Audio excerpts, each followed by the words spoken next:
নাফরমানের কবর রাইখা যখন ফেরেশতা চলে যাবে, কবর ডান পাশের মাটি তারে একটা চাপ দিবে বাম দিকে, বাম দিকের মাটি এক ডান দিকে, আল্লাহর কসম ডান পাশের হাড্ডি পাঁজর ভাঙ্গা ডান দিকে বাম দিকে চলে যাবে, বাম দিকের হাড্ডি পাঁজর ভাঙ্গা।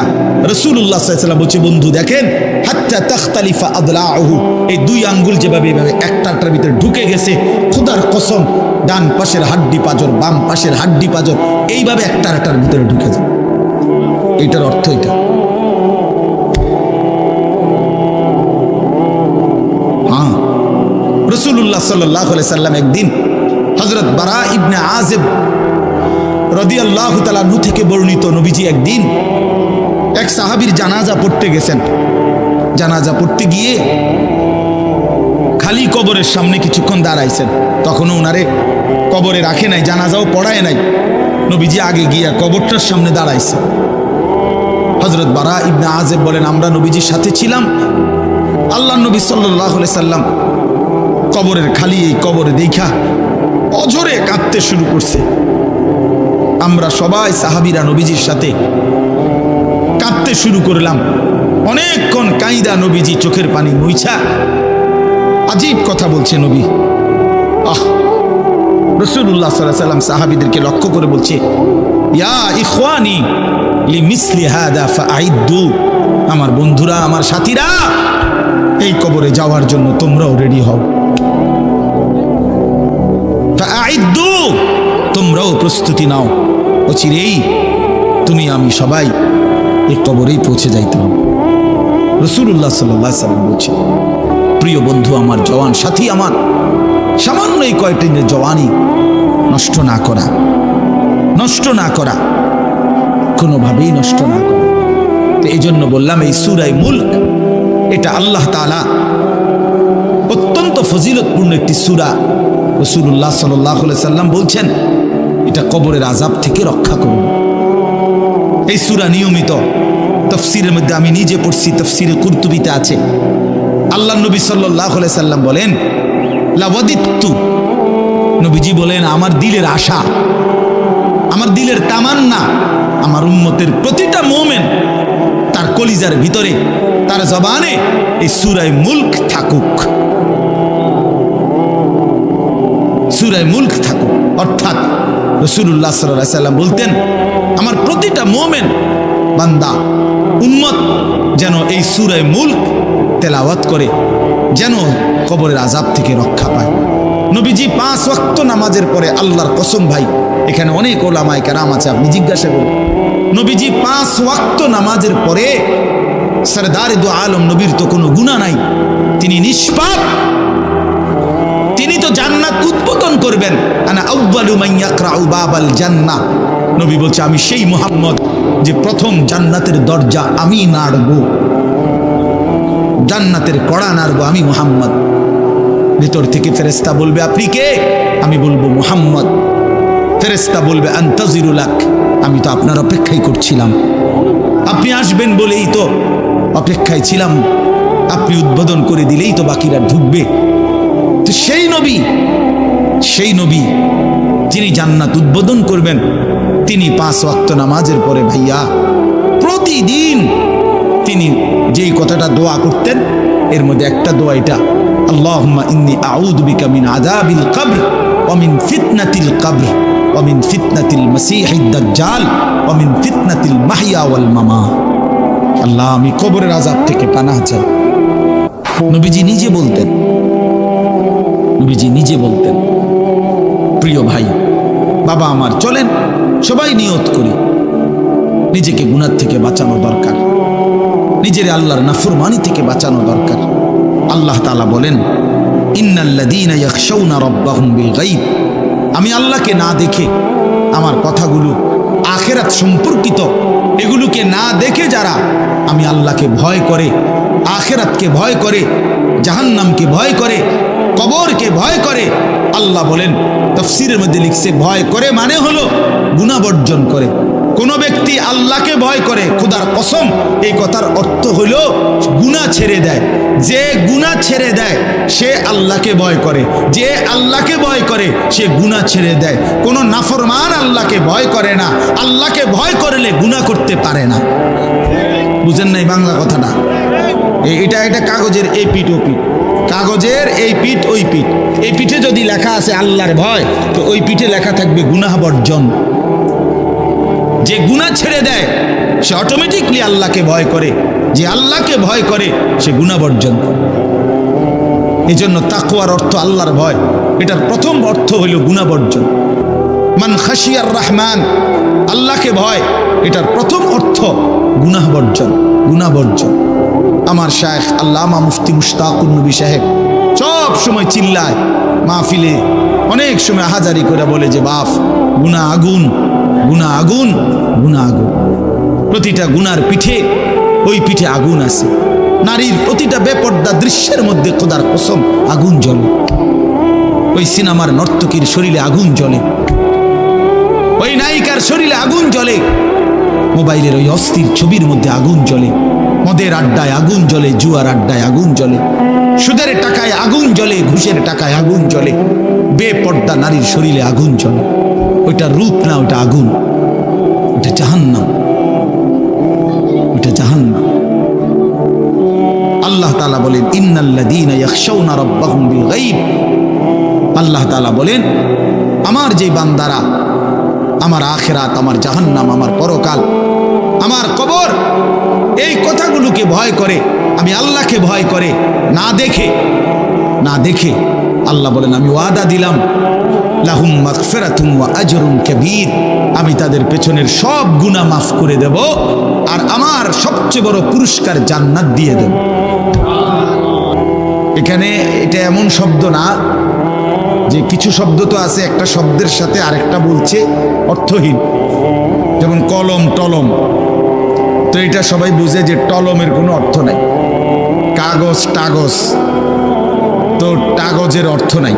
কিন্তু শিক্ষা দীক্ষা এমন না, শিক্ষা শব্দের উল্টা না, এটা এমন না যে এটা শিক্ষার উল্টা কিছু না, এটা আলাদা শব্দ। শিক্ষা দীক্ষা যেমন আমরা অনেক সময় বলি যে নামাজ রোজা, লোকটা নামাজ রোজায় ভালো, তো এর দ্বারা কি শুধু নামাজ আর নামাজের উল্টা শব্দ রোজা না, এটা একটা আলাদা কি আমল।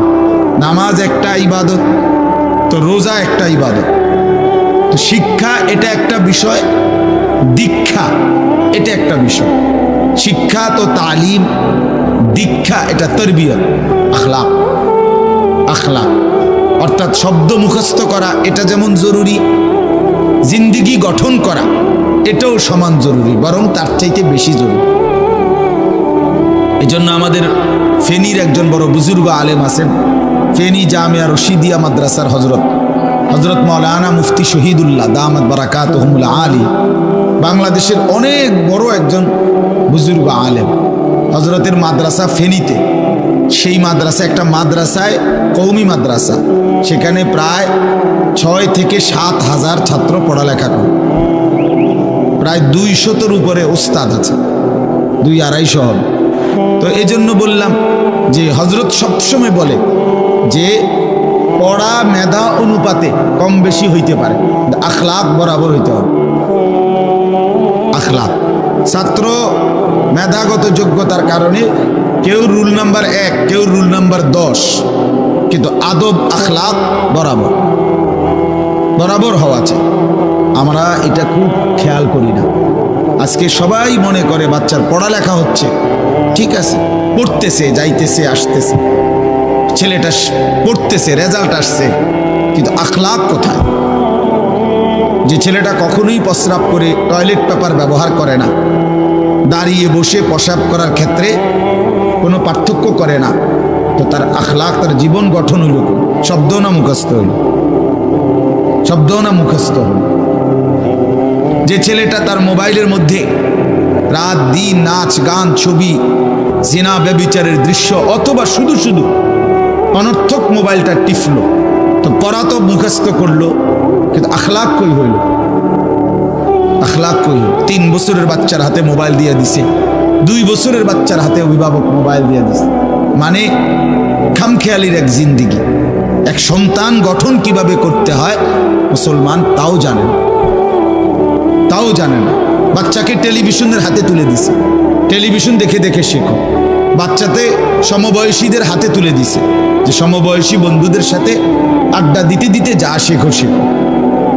এটা কখনোই কি না, নিয়ম না। রাসূলুল্লাহ সাল্লাল্লাহু আলাইহি ওয়াসাল্লাম বলছেন, কুল্লু মাউলুদিন ইউলাদু আলাল ফিতরা, প্রত্যেকটি মানব সন্তান আল্লাহকে মানার শতভাগ যোগ্যতা নিয়ে পৃথিবীতে ভূমিষ্ঠ হয়। কোরআন শরীফে আল্লাহ তাআলা বলছেন, ফিতরাতাল্লাহিল্লাতী ফাতারান নাসা আলাইহা, কোরআনের আয়াত। আল্লাহ তাআলা বলেন, দিন মানার পুরা যোগ্যতা দিয়েই আমি আল্লাহ মানুষকে সৃষ্টি করেছি। আল্লাহ তাআলা এমন একটি হুকুম করে নাই, এমন একটা বিষয় নিষেধ করে নাই যা পালন করার যোগ্যতা কিংবা বর্জন করার যোগ্যতা আল্লাহর বান্দার শরীরের মধ্যে নাই, এমন কোনো বিধান নেই। আমার মধ্যে রুকু করার যোগ্যতাই নাই, অথচ আমারে রুকু করতে বলছে, অথচ আমার কোমর বাঁকা হয় না, বিষয়টা এমন না। আমি সেজদাই দিতে পারি না, আমার হাঁটুও বাঁকা হয় না, কনুইও বাঁকা হয় না, কোমরও বাঁকা হয় না, অথচ আল্লাহ আমারে বললেন সেজদা দিতে। বিষয়টা কি এমন? কথা বুঝছেননি আমার কথাটা? আমারে বানাইলেন তাল গাছ, আমারে বলতেছেন সেজদা দিতে। এইটা বললে না জুলুম হইত, এটা বললে না জুলুম হইত। কিন্তু আল্লাহ তাআলা যতগুলো হুকুম করেছেন, যতগুলো নিষেধ করেছেন, প্রতিটা হুকুম পালন করা, প্রতিটা নিষেধ বর্জন করার 100 যোগ্যতা আল্লাহ তাআলা বান্দার শরীরের মধ্যে দিয়েছে। কোরআনুল কারীমের মধ্যে আছে, আল্লাহ তাআলা বলেন, বান্দা আমি তোমাকে বানিয়েছি নাবতালিহি, পরীক্ষা করার জন্য, আর পরীক্ষায় উত্তীর্ণ করার উপযোগী। ফাজআলনাহু সামিআন বাসীরা, আমি আল্লাহই তোমাকে শুনবার জন্য কান দিয়েছি, দেখবার জন্য চোখ দিয়েছি। তাফসীরের মধ্যে লিখছে, অর্থ হইল আমাকে মানবার পুরা যোগ্যতা সম্পন্ন শরীর দিয়েছি। ওযু, গোসল, নামাজ, রোজা, হালাল হারাম, পাক নাফাক সব কিছু বান্দা পালন করতে পারবে এমন যোগ্যতা দিয়ে তারে মানুষ বানাইছে। মানুষ হইবার পরে, মুসলমান হওয়ার পরে কেউ যদি বলে আল্লাহর এই হুকুম পালন করা আমার পক্ষে সম্ভব না, তাহলে এটা হইতে পারে তুমি ছাগল, মানুষ না। তুমি গরু ছাগল ছাড়া আর কিছু না, তুমি মূলত হাইওয়ান। ইনসান হইলে পারতা, তুমি যদি মানুষ হইতা তো ঠিকই পারতা, তুমি যদি মানুষ হইতা তো পারতা। মূলত তুমি নিজের মানুষ এই পরিচয় ভুলে গেছো। তো এই জন্য বাপ আল্লাহ নবী সাল্লাল্লাহু আলাইহি সাল্লাম বলেন, ফাআবাওয়াহু ইউহাব্বিদানিহি আও ইউনাসসিরানিহি আও ইউমাজ্জিসানিহি, মা বাপ সন্তানকে ইহুদি বানিয়ে দেয়, অথবা খ্রিস্টান বানিয়ে দেয়, অথবা অগ্নি পূজক বানিয়ে দেয়। সরাসরি হাদিস। বাবা মা নষ্ট করে দেয় সন্তান। রাসূলুল্লাহ সাল্লাল্লাহু আলাইহি সাল্লাম বলছে, বাবা মা 3 বছরের বাচ্চাটা ছোট্টবেলা থেকেই ঘরে টেলিভিশন দেখে, রঙিন সিনেমা দেখে, নাটক সিনেমা দেখে, তারে এটা শিখাইবার ক্ষেত্রে কে ব্যবস্থা করে দিল? তার মা বাপ। এ তো 3 বছরের বাচ্চা বাজার থেকে কিনে আনে নাই, টেলিভিশনে এত বড় এটা তো বাচ্চাটা আনে নাই, এটা তো তার অভিভাবক আছে। এই 3 বছরের বাচ্চাটারে কার্টুন দেখার জন্য, গেমস খেলার জন্য এত বড় মোবাইলটা, এটা তো তার বাবাই দিছে, অথবা তার মা, তার দুলা ভাই, তার বড় ভাই, তার চাচা, এমন কেউ একজন তার হাতে তুলে দিছে। এজন্য আমি সবসময় বলি, যেই মা বাপ অভিভাবক সন্তানের, অপ্রাপ্তবয়স্ক সন্তানের হাতে এই বড় মোবাইলগুলো তুলে দেয়, এই মা বাবার চাইতে বড় জালেম আর কেউ নেই। ওরা নিজ হাতে সন্তানকে গলা টিপে হত্যা করে ফেল, ধ্বংস করে দিল, বরবাদ করে দিল, বরবাদ করে দিস। অসংখ্য অভিভাবক আমাদেরকেও তো বলে, বাচ্চা হুজুর খায় না, ঘুমায় না, বাচ্চা মোবাইল না দেখতে না দিলে খায়ও না, ঘুমায়ও না, কান্দে, শুধু কান্দে কান্দে। তার এই বদ অভ্যাস কে বানাইল? আর দ্বিতীয় কথা হইল, কান্দলে কি হয়েছে? কোনো বাচ্চা যদি কান্দে, তো কান্দলে কি মরে যায় মানুষ? তো হেতে কান্দুক, কান্দলে কি হয়েছে? কানতে কানতে সে একসময় থেমে যাবে। 3 বারের পরে, 4 বারের পরে সে বুঝে নিবে যে এটা আমারে দিবে না। কথা বোঝেন নাই?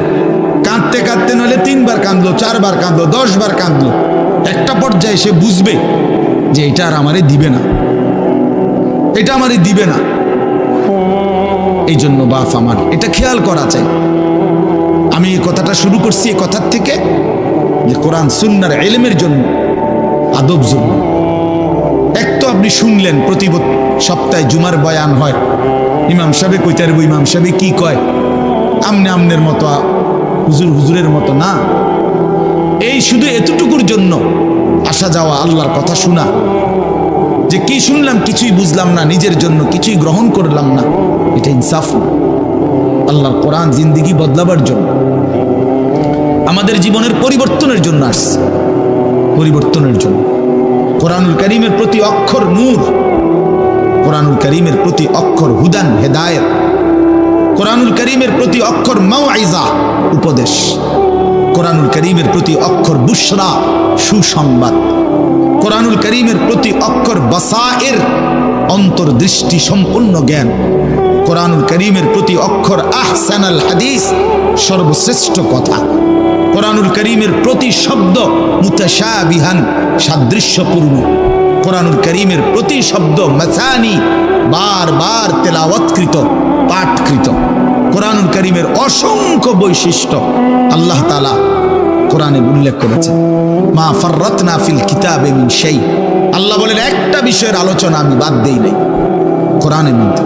ওয়া নাযালনা আলাইকাল কিতাবা তিবয়ানান লিকুল্লি শাই, বন্ধু আমি আপনার উপরে যে কোরআন নাজিল করেছি তার সমস্ত কিছুর বিস্তারিত বর্ণনা। এজন্য বদনসিব ওই সন্তান, ওই অভিভাবক দুর্ভাগা যে মুসলমান পরিচয় দেওয়ার পরেও নিজ সন্তানকে আল্লাহর কোরআন দেখে দেখেও পড়তে জানে না। আল্লাহর কোরআন দেখে দেখে ছোট বাচ্চা হাফেজে কোরআন হয়েছে, এই মাত্র দেখছেন আমরা হাফেজে কোরআন হয়েছে। মুসলমানের সন্তান আল্লাহর কোরআন 30 পারা কলিজার মধ্যে গ্রহণ করছে। আর কি পরিমাণ দুর্ভাগা মুসলমান! আল্লাহর দেওয়া চোখ, আল্লাহর দেওয়া জিহ্বা। আল্লাহ কোরআনে বলছে আলাম নাজআল লাহু আইনাইন, বান্দা আমি কি 2টা চোখ দেই নাই? ওয়া লিসানান, আমি কি জিহ্বা দেই নাই? ওয়া শাফাতাইন, 2টা ঠোঁট কি আমি দেই নাই?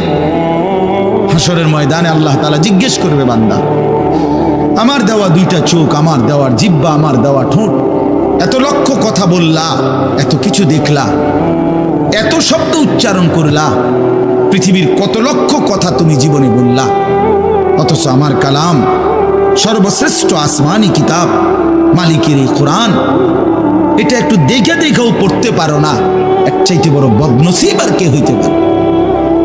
এজন্য আমি পরিষ্কার বলি সবসময়, আল্লাহর কোরআন যেই মুসলমান দেখে দেখেও শুদ্ধ পড়তে পারে না, আমার দৃষ্টিতে ওই লোকটা বোবা। আপনি বোবা, মূলত দোস্ত তুমি বোবা। বাকি কথাগুলো না বললেও চলতো, বাকি কথাগুলো না বললেও চলতো, এই পৃথিবী ভোগ করা যেত। বোবা মানুষ যারা, তারা কথা না বলতে পারলেও ভাতও খাইতে পারে, ঘুমও যাইতে পারে, পেশাব পায়খানাও করে, বিয়েও করে, বোবা মানুষের বাচ্চা কাচ্চাও হয়। এরকম দেখছেননি কখনো? না, কথা বলেন না কেন? তাহলে বোবায়ও তো পৃথিবী ভোগ করে। তাইলে বোঝা গেল দুনিয়ার এই ভাত মাছ বিয়া বউ, দুনিয়ার এই যৌন চাহিদা পূরণ আর পেশাব পায়খানার ঘুম, এটুকুর জন্য কথা না বললেও চলতো, অন্ধ হইলেও চলতো, অন্ধ হইলেও চলতো, চোখে না দেখলেও কত মানুষ পৃথিবী ভোগ করতেছে। তাহলে যে জবান আল্লাহর দেওয়া, যে চোখ আল্লাহর দেওয়া, সেই মালিকের কালাম দেখে দেখেও পড়তে পারলাম না। 16 বছর বাচ্চাটা পড়লো, অথবা আপনি পড়াইলেন, একবারও ভাবলেন না হায় আমার সন্তানকে আমি কি পড়াইলাম? একবারও মনে করলেন না বাফেরই কি হইল, সন্তানের বা কি হলো? হায় মুসলমান, বাপও তো ছিল মুসলমান, ছেলেটাও তো মুসলমান। না বাপের একবার মনে পড়লো, না ছেলের একবার মনে পড়লো, না মায়ের একবার মনে পড়লো, না ছেলেটার একবার মনে পড়লো যে আমার মালিকের কোরআন পড়তে পারি না। পৃথিবীর কত পড়া, দরকারি বেদরকারি মিলাইয়া পৃথিবীর বাকি সমস্ত পড়ালেখার মধ্যে প্রয়োজনীয় অপ্রয়োজনীয় কথার মিশ্রণ। কিছু কথা দরকারি আছে, কিছু কথা বেদরকারি আছে। সমস্ত বাংলা বইয়ের মধ্যে দরকারি কথাও আছে, বেদরকারি কথাও আছে। ইংরেজি বইয়ের মধ্যে দরকারি কথাও আছে, বেদরকারি কথাও আছে। কথা বলেন, হ্যাঁ? রোদ হচ্ছে, বৃষ্টি হচ্ছে, খেকশিয়ালের বিয়ে হচ্ছে, এটা কোনো দরকারি কথা হলো?